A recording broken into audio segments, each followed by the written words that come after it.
do a lot more chatting in this group, but if you feel like you can project and don't need the microphone, go at it.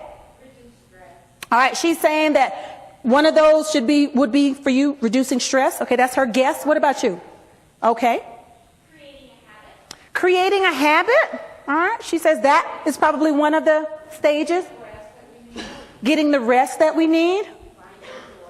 Finding joy. Oh. Creating a vision.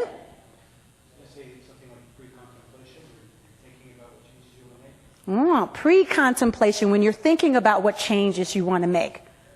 Any other guesses as to what do you think comprises the 4 stages? Focus.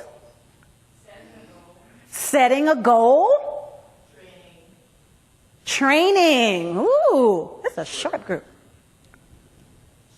Stress management. You know what's nice about getting the input from the group is because I've got 4 stages up here, and what you said may not necessarily fall on that list, but think about everything that you just heard. Do you think everything that you just heard will also be critical to what those 4 stages are? You bet. So, drum roll, please. All right.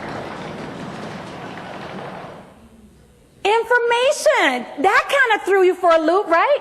What? Information? Let me explain. The first stage is raising your awareness around something. So that would be information, knowledge, or awareness. That would be the first stage. That stage, however, in isolation does not work.